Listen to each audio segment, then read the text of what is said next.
ሰላም ጤና ይስጥልኝ። ዛሬ ከመተኛታችሁ በፊት ልታደርጉት የሚገባ አንድ እጅግ በጣም ቀላልና ግን ደግሞ የጤናችሁን ዋስትና ሊሆን የሚችል ሚስጥር ይዤላችሁ መጥቻለሁ።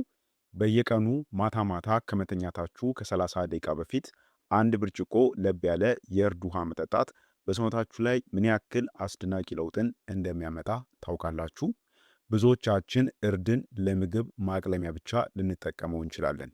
ነገር ግን ማታ ማታ በፈሳሽ መልክ ወደ ሰውነታችን ሲገባ ሌሊቱን ሙሉ ሰውነታችንን የሚጠግንና የሚያድስ ታምራዊ የተፈጥሮ መድኃኒት ይሆናል። የእርድ ዋነኛውና ትልቁ የጤና ሚስጥር በውስጡ የያዘው ኪርኩሚን የተባለው ንቁ የሆነ ንጥረ ነገር ነው። ይህም ንጥረ ነገር እጅግ በጣም ከፍተኛ የሆነ የአንቲ ኦክሲደንትና እንዲሁም ደግሞ አንቲ ኢንፍላማቶሪ ባህሪያት አለው።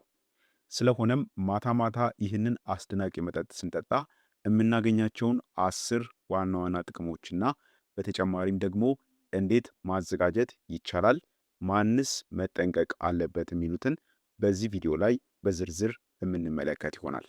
ስለሆነም ቆይታችሁ ከኔ ጋር ይሁን። መልካም ቆይታ። አንደኛ፣ የሰውነትና የቁርጥማት እብጠትን በከፍተኛ ሁኔታ ይቀንሳል።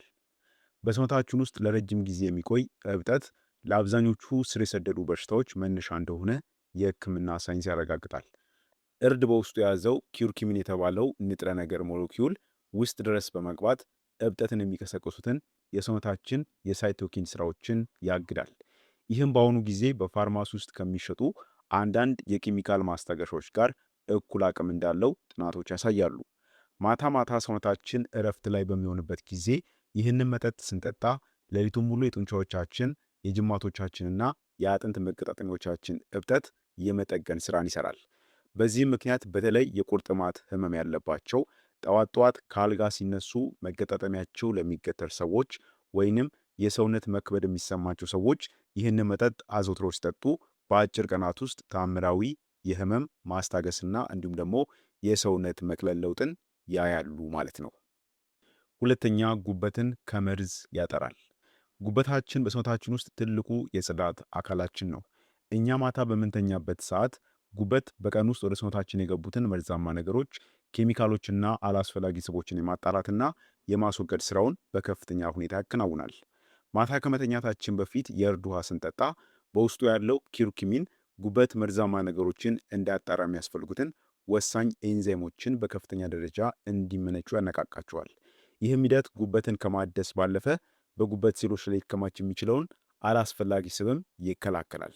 ጉበታችን ሌሊቱን ሙሉ ንጹህ ስራ ሲሰራ ሲያድር ጠዋት ስንነሳ በደማችን ውስጥ ያለው መርዛማ ነገር ስለሚቀንስ ቆዳችን ንጹህ ይሆናል፣ የደም ዝውውራችንም ይስተካከላል። እንዲሁም ደግሞ ያለምንም ድካም በከፍተኛ የኃይል ስሜትና ንቃት እንድንነሳ ያደርገናል ማለት ነው። ሶስተኛ፣ ጥልቅና ሰላማዊ እንቅልፍ እንድንተኛ ይረዳል።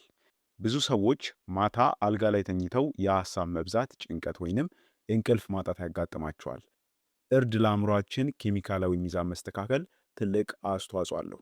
ሳይንሳዊ ጥናቶች እንደሚያሳዩት እርድ በአንጎላችን ውስጥ ብሬን ድራይቭድ ኒውሮፓቲክ ፋክተር የተባለውን የእድገት ሆርሞንን ከፍ ያደርገዋል። ይህም ሆርሞን ሲጨምር አእምሮ ከጭንቀትና ከድብርት ስሜት እንዲላቀቅ ያደርገዋል። በተጨማሪም ማታ የእርድ ውሃ መጠጣት በሰውነታችን ውስጥ ያለውን የጭንቀት ሆርሞን ማለትም ኮርቲሶል መጠንን ዝቅ ያደርገዋል። አእምሯችንና ነርቮቻችን ሲረጋጉ ሰውነታችን በቀላሉ ወደ ጥልቁ የእንቅልፍ ደረጃ እንዲገባ ይረዳዋል ማለት ነው። ይህ ማለት የእንቅልፍ ሰዓታችን አጭር ቢሆን እንኳን እንቅልፉ ጥራት ያለውና አእምሮን በሚገባ የሚያሳርፍ ስለሚሆን ጠዋት ስንነሳ ብሩህ አእምሮና ከፍተኛ የትኩረት ብቃት እንዲኖረን ያደርጋል ማለት ነው። አራተኛ፣ የምግብ መፈጨት ስርዓትን ያስተካክላል። ማታ ምግብ ከተመገበን በኋላ በሰውነታችን ውስጥ የሚከናወነው የምግብ መፈጨት ሂደት የእንቅልፋችንን ጥራት ቀጥታ ይወስነዋል። ብዙዎቻችን ማታ ከበድ ያሉ ምግቦችን ስንመገብ የሆድ መነፋት፣ ቃር፣ መጮህ ወይንም የሆድ እብጠት ያጋጥመናል። ማታ ከመተኛታችን በፊት የሚጠጣ አንድ ብርጭቆ የእርድ ውሃ ግን ለዚህ ችግር ፈጣን የተፈጥሮ መፍትሄ ነው። እርድ የሐሞት ከረጢታችን ምግብን በቀላሉ የሚያደቅና ስብን የሚያሟሟ ሐሞት የተባለውን ፈሳሽ በአግባቡና በበቂ ሁኔታ እንዲያመርት ያነቃቀዋል። በተጨማሪም እርድ በሆድ ዕቃችን ውስጥ ያሉትን ጡንቻዎች ዘና እንዲሉ በማድረግ የምግብ ሽግግርን ያመቻቻል። በጨጓራና በአንጀት ግድግዳ ላይ የሚፈጠሩ መቆጣቶችንና ቁስለትንም የመፈወስ አቅም አለው። ይህ ማለት ሌሊቱን ሙሉ የሆድ ዕቃችን ያለምንም መዘጋትና ህመም እረፍት ያገኛል ማለት ነው። ጠዋት ስንነሳም የምግብ መፈጨት ስርዓታችን የተስተካከለ ስለሚሆን የሆድ ድርቀትን በማስወገድ የዕለት ተዕለት ውሏችን ቀላል እንዲሆን ያደርገዋል ማለት ነው። አምስተኛ የፊት ቆዳን ያጠራል፣ የወጣትነት መልክንም ይጠብቃል። ብዙ ሰዎች ውድ የሆኑ የፊት ክሬሞችን በመቀባት ብቻ የቆዳን ውበትን ለማግኘት ይጥራሉ። ነገር ግን እውነተኛ ውበት የሚጀምረው ከውስጣችን ጤና ነው። በዕለት ተዕለት ሕይወታችን ለፀሐይ ብርሃን፣ ለብክለትና ለጭንቀት ስንጋለጥ በሰውነታችን ውስጥ ፍሪ ራዲካልስ የተባሉ ጎጂ ህዋሳት ይመረታሉ። እነዚህ ህዋሳት የቆዳ ሴሎችን በማውደም እርጅናን፣ መሸብሸብንና በቆዳችን ላይም መስመሮችን ያመጣሉ። እርድ ደግሞ እነዚህ ጎጂ ህዋሳትን መስበር የሚችል እጅግ ከፍተኛ የሆነ የአንቲኦክሲደንት ክምችት አለው። ማታ ማታ የእርድ ውሃን ስንጠጣ ሌሊት የቆዳችን ሴሎቻችን በሚታደሱበት ሰዓት ከፍተኛ እገዛን ያደርጋል ማለት ነው። በደማችን ውስጥ ያሉ መርዛማ ነገሮችን ስለሚያጣራና የደም ዝውውርን ወደፊት ቆዳ ስለሚጨምር ብጉርን፣ የፊት መድረቅና ጥቁር ነጠብጣቦችን ከውስጥ ሆኖ ይፈውሳል። ይህንን ልምድ ያዘወተረ ሰውም በአጭር ጊዜ ውስጥ ቆዳው ጤናማ፣ ለስላሳና ተፈጥሯዊ ውበት ያለው ሆኖ ይገኛል ማለት ነው። ስድስተኛ የደም ውስጥ ስኳር መጠንን ያስተካክላል። በአሁኑ ጊዜ የደም ስኳር መጨመር እናም ደግሞ የቅድመ ስኳር ምልክቶች በብዙ ሰዎች ላይ ይታያሉ። ለዚህ ዋነኛው ምክንያት ሴሎቻችን ኢንሱሊን የተባለውን ሆርሞን በአግባቡ መቀበል ሲያቅታቸው ወይንም የኢንሱሊን መቋቋም ሬዚስታንስ ሲከሰት ነው። በእርድ ውስጥ የሚገኘው ኩርኩሚን ግን ሴሎቻችን ለኢንሱሊን ያላቸውን ስሜታዊነት በከፍተኛ ሁኔታ እንደሚያሻሽል በብዙ ሳይንሳዊ ጥናቶች ተረጋግጧል።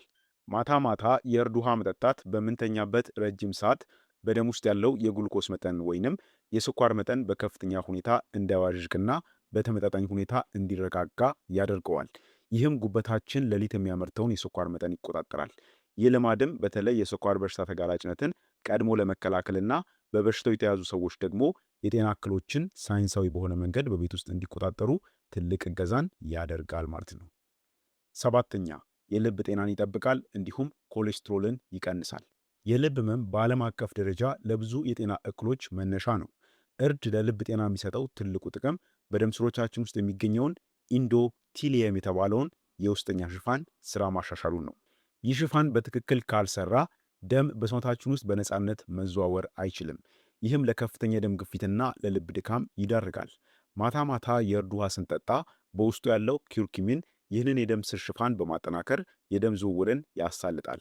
ከዚህ በተጨማሪም በሰውነታችን ውስጥ ያለውን ጎጂ የኮሌስትሮልና የትራይግላይሰራይድ መጠን በመቀነስ በደም ስሮች ግድግዳ ላይ ስብ እንዳይከማችና የደም ስሮችም እንዳይደፈኑ ከፍተኛ መከላከያ ያደርጋል ማለት ነው። ስምንተኛ የሰውነት መከላከል አቅምን ይገነባል። ወቅታዊ የአየር ንብረት ሲቀያየር በቀላሉ በጉንፋን፣ በሳል፣ በሳይነስ ወይንም በተለያዩ የአለርጂ ችግሮች ለሚጠቁ ሰዎች የእርድ ውሃ ተፈጥሯዊ ጋሻ ነው። እርድ በተፈጥሮ እጅግ ጠንካራ የጸረ ባክቴሪያ፣ ጸረ ቫይረስ እናም ደግሞ ጸረ ፈንገስ ባህሪያት አሉት። ማታ ማታ ይህንን መጠጥ አዘውትረን ስንጠጣ በሰውነታችን ውስጥ ያሉትን ነጭ የደም ሴሎች ስራ ያነቃቃል። እነዚህ ሴሎች ደግሞ ወደ ሰውነታችን የሚገቡ ባዕድ ቫይረሶችና ባክቴሪያዎችን ቀድመው የመዋጋት አቅማቸው ይጨምራል። ይህም በቀላሉ በበሽታ እንዳንጠቃ እናም ደግሞ የተጎዱ የሰውነታችን ክፍሎችም ሌሊቱን ሙሉ በፍጥነት እንዳያገግሙ ይረዳል ማለት ነው። ዘጠነኛ የክብደት መቀነስና የሜታቦሊዝም ሂደትን ያፋጥናል። ብዙ ሰዎች ክብደት ለመቀነስ ሲሉ ማታ ማታ ከባድ ስፖርቶችን ይሰራሉ ወይም ደግሞ ምግባቸውን ሙሉ በሙሉ ያቆማሉ። ነገር ግን ዋናው ሚስጥር የሰውነታችን ስብ የማቃጠል ፍጥነት ወይንም ሜታቦሊዝም ማስተካከል ላይ ነው። እርድ በሰውነታችን ውስጥ አዳዲስ የስብ ህዋሳት እንዳይፈጠሩና እንዳይባዙ የማገድ አስደናቂ ሳይንሳዊ ባህሪ አለው። ማታ ማታ የእርድ ውሃ መጠጣት ሰውነታችን እረፍት ላይ በሆነበትና በምንተኛበት ሰዓት እንኳን የተከማቸውን አላስፈላጊ ስብ የማቅለጥ ሂደቱን እንዲቀጥል ያግዘዋል። በተለይ ደግሞ ከሆድ ዕቃ ጤና መስተካከል ጋር ተዳምሮ በሆድ አካባቢ የሚከማቸውን አደገኛ ስብን በቀላሉ ለማስወገድና የተስተካከለም የሰውነት ቅርጽ እንዲኖረን ትልቅ እገዛን ያደርጋል ማለት ነው። አስረኛ የአንጎልን የማስታወስና የማሰብ ብቃትን ያሳድጋል። እርድ በአንጎላችን ውስጥ የሚገኘውን የብሬን ድራይቭድ ኒውሮፓቲክ ፋክተር ሆርሞን ደረጃን ከፍ ያደርጋል። ይህ ሆርሞን የአንጎል ሴሎች እንዲያድጉ፣ አዳዲስ ግንኙነቶችን እንዲፈጥሩና ከተለያዩ መጎዳቶች እንዲጠብቁ የሚያደርግ ወሳኝ ፕሮቲን ነው። የዚህ ሆርሞን ማነስ በቀጥታ ከመርሳት በሽታና ከእድሜ መግፋት ጋር ከተያያዙ የአእምሮ መዳከሞች ጋር ይያያዛል። ማታ ማታ የእርድ ውሃ መጠጣት በረጅም ጊዜ ሂደት የአንጎልን የመረጃ መያዝና እንዲሁም ደግሞ የማስታወስ ብቃትን በከፍተኛ ደረጃ ያሳድገዋል። በተጨማሪም በአንጎል ውስጥ የሚፈጠሩትን አሚሎይድ ፕላክስ የተባሉ አላስፈላጊ ክምችቶችን በመከላከል በእድሜ መግፋት የሚመጣውን አስከፊውን የአልዛይመር ወይንም የመርሳት በሽታን ቀድሞ ለመከላከል የሚረዳ ፍጹም ተፈጥሯዊ ጋሻ ነው ማለት ነው። ጥቅሞቹን ካየን አሁን ደግሞ ትክክለኛውንና ሳይንሳዊ የአዘጋጀት ሚስጥሩን እንመለከታለን ማለት ነው። ይህ መጠጥ ሙሉ ጥቅሙን እንዲሰጠን ከተፈለገ ዝም ብሎ እርድን በውሃ በጥብጦ መጠጣት ብቻ በቂ አይደለም። እዚህ ላይ ማወቅ ያለብን አንድ ትልቅ ሳይንሳዊ እውነታ አለ። በእርድ ውስጥ ያለው ታምራዊ ንጥረ ነገር ኪርኩሚን ማለት ነው በራሱ በሰውነታችን የመመጠጥ አቅሙ እጅግ በጣም ዝቅተኛ ነው። ዝም ብለን ከጠጣ ነው አብዛኛው ሳይጠቅመን በሽንት መልክ ይወገዳል። ይህን ችግር ለመፍታት ግን ወደምናዘጋጀው የእርድ ውሃ ላይ አንድ ቁንጣጭ የሚሆን ቁንዶ በርበሬ መጨመር አለብን።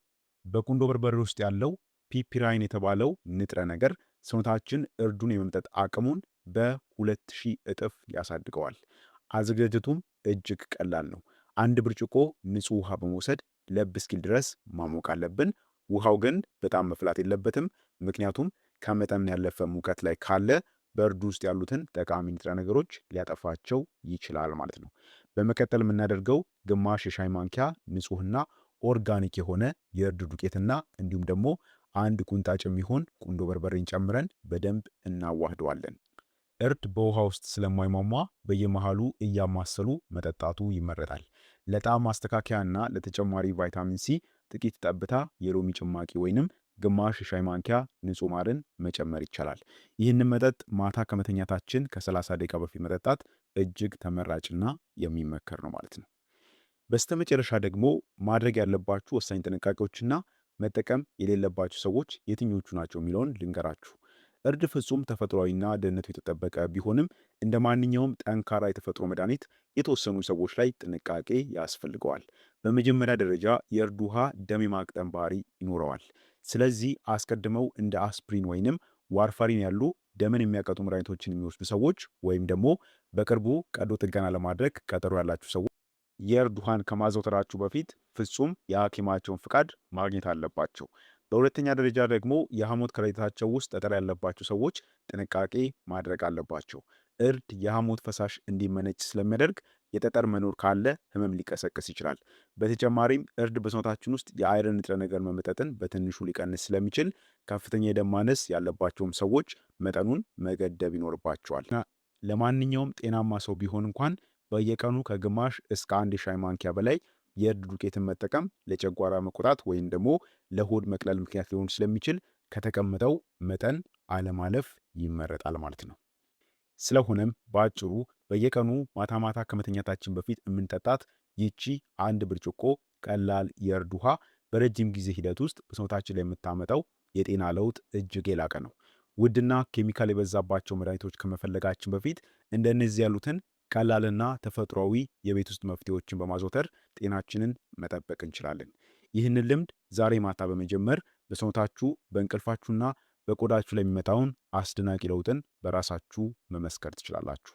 ቪዲዮ ጠቃሚ ሆኖ ካገኛችሁት በቅንነት ለሌሎችም ትምህርት እንዲሆን ሼር እንዲሁም ላይክ አድርጉላቸው። ለዛሬ በዚያ በቃው። በቀጣይ ደግሞ በሌላ አስተማሪ በሆነ የጤና ትምህርት የምንገናኝ ይሆናል። እስከዛው ጤናችሁ ይጠበቅ። ቸር ሰንብቱ።